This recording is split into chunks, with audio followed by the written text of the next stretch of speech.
नमस्कार बच्चों, class 10th में आज हम अद्भुत रस का अध्ययन कर रहे हैं। अद्भुत शब्द से ही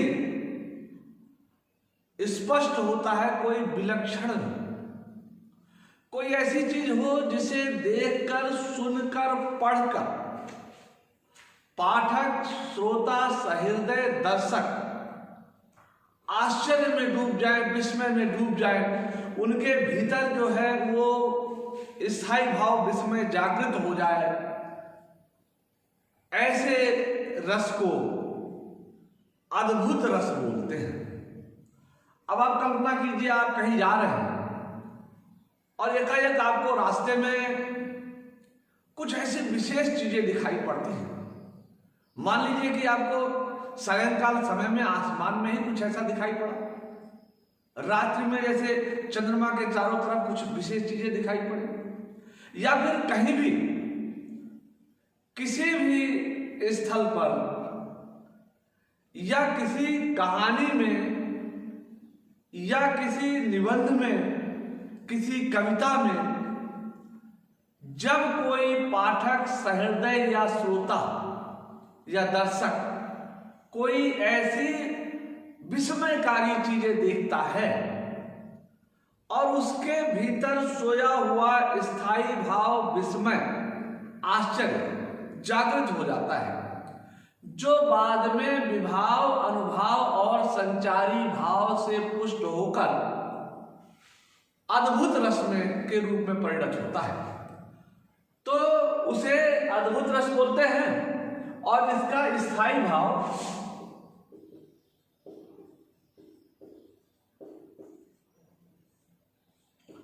विस्मय या आश्चर्य। जैसे महाभारत का दृश्य है, दुर्योधन के निर्देश पर उसका अनुज सुयोधन देवी द्रौपदी का वस्त्र हरण करता है, चीर हरण करता है। वस्त्र हरण करते करते वहां सभा में सारे के सारे लोग आश्चर्यचकित हो जाते हैं, क्योंकि वह साड़ी को खींचता रहता है और साड़ी बढ़ती रहती है। वह साड़ी को खींचता रहता है, साड़ी बढ़ती रहती है। ऐसे में वहां उपस्थित सारे के सारे लोग आश्चर्य में डूब जाते हैं। उनके हृदय में सोया हुआ स्थायी भाव विस्मय जागृत हो जाता है।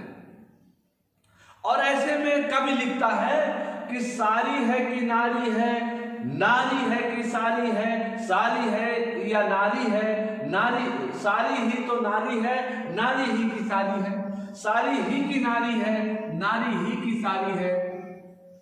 यानी सब इस प्रकार से भ्रम में पड़ जाते हैं, आश्चर्य में पड़ जाते हैं कि उन्हें यह प्रतीत नहीं हो पाता कि ये साड़ी है या नारी है।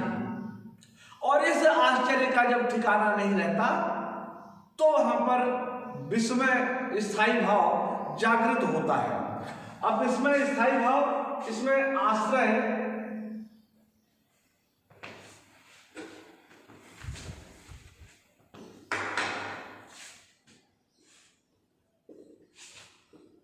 विभाव में आश्रय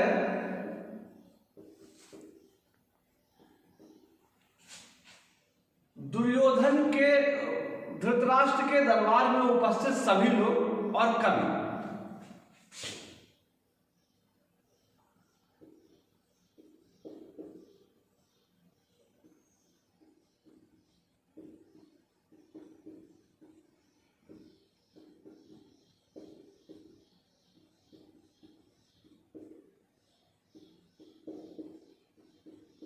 और कवि,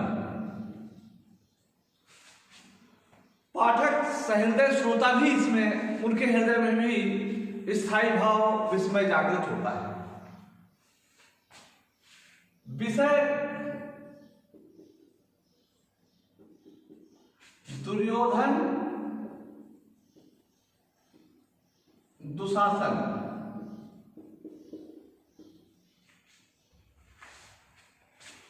उद्दीपन।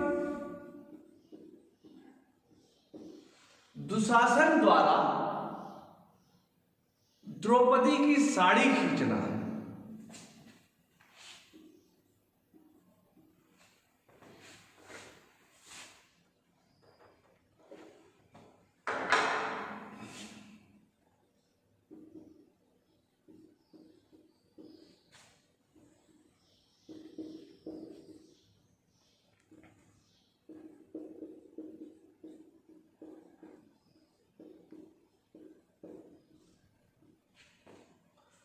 तो आश्रय सबके सब लोग हैं। उनके हृदय में स्थायी भाव विस्मय जागृत हुआ। अब विषय दुर्योधन है, क्योंकि दुर्योधन के निर्देश पर और दुशासन ने साड़ी खींची थी, और उद्दीपन, यह साड़ी खींचने का क्रम जो चल रहा था, इसके कारण से जो स्थायी भाव विस्मय था वह और तीव्र हो गया। तो इसने उद्दीपन का कार्य किया। अनुभाव,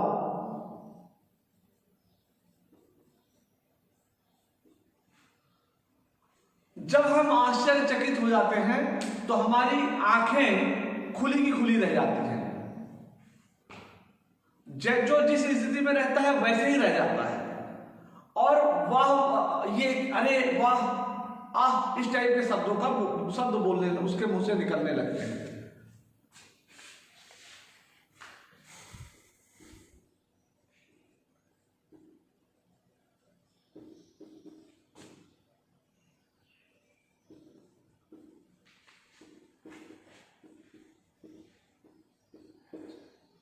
आश्चर्यचकित होना,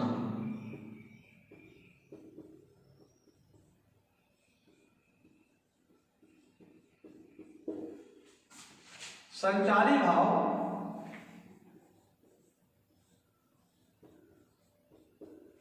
हर्ष, विस्मय, चपलता, आवेग। तो इस प्रकार से स्थायी भाव विस्मय इस कविता में विभाव, अनुभाव और संचारी भाव के संयोग से अद्भुत रस के रूप में पुष्ट होता है। इसी प्रकार से दूसरी कविता है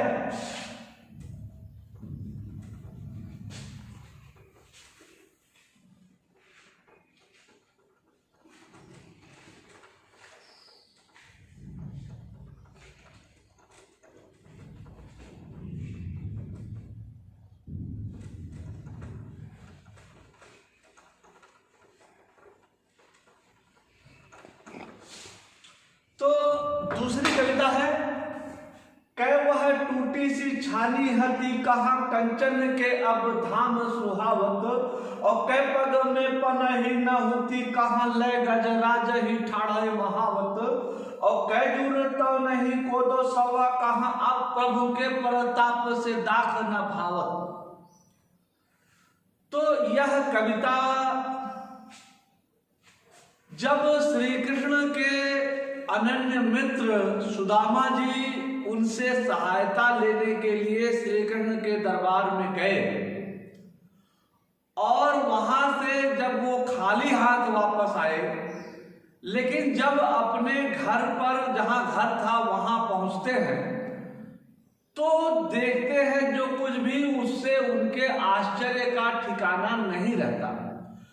तो वो कहते हैं, वो अपनी झोपड़ी ढूंढ रहे हैं, अब उनकी झोपड़ी मिल नहीं रही है, तो कहते हैं कै वह टूटी सी छानी हती।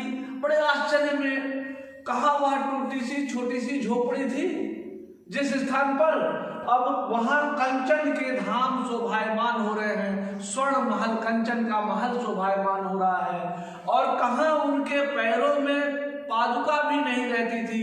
इतनी गरीबी, इतनी निर्धनता थी कि पैरों में पादुका नहीं रहती थी, और कहां अब गजराज उन्हें अपने ऊपर बैठा करके घुमाते हैं, उनका पैर जमीन पर पड़ता ही नहीं।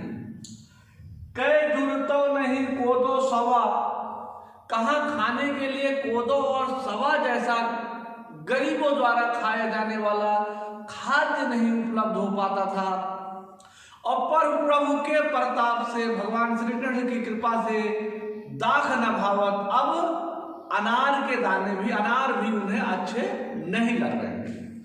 तो इसमें देखिए इस आश्रय जो है वो है सुदामा जी।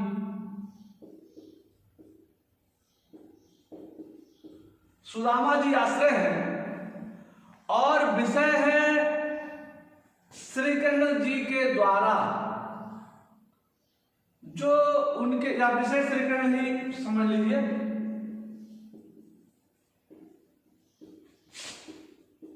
क्योंकि उन्हीं की कृपा से सब कुछ है। उद्दीपन वातावरण उनके, जो जिस मोहल्ले में जहां पर रहते थे, जिस गांव में, वहां का वातावरण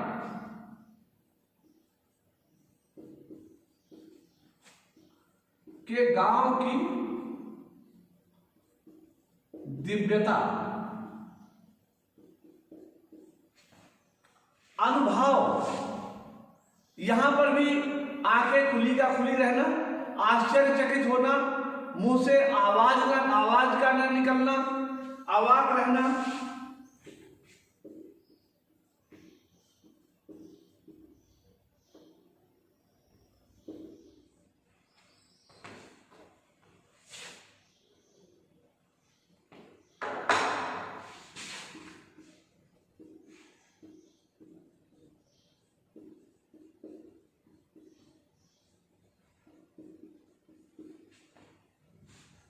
और हर्ष, विस्मय,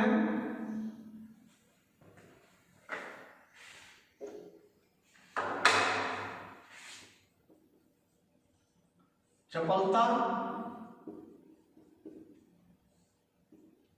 आवेग, उत्सुकता, उत्सुकता भी इसमें है। ये इसका संचारी भाव है। इस प्रकार से स्थायी भाव विस्मय, विभाव, अनुभाव और संचारी भाव के संयोग से अद्भुत रस के रूप में पुष्ट होता है। इसी तरह एक और कविता है, इसमें आप, इस कविता में आपको पुष्ट करना है विभावानुभाव संचारी संयोगाद रस निष्पत्ति के सूत्र पर। इस कविता को आपको पुष्ट करना है कि भय प्रकट कृपाला दीन दयाला कौशल्या हितकारी हर्षित महतारी मुनिमनहारी अद्भुत रूप विचारी। यहां राम जी का बाल सौंदर्य विषय होगा, माता कौशल्या आश्रय है, उद्दीपन और इसके बाद अनुभाव, विभाव, अनुभाव और संचारी भाव। संचारी भाव लगभग यही होता है इसमें अद्भुत रस में, और इस प्रकार से आपको अद्भुत रस को पुष्ट करना है इस कविता में।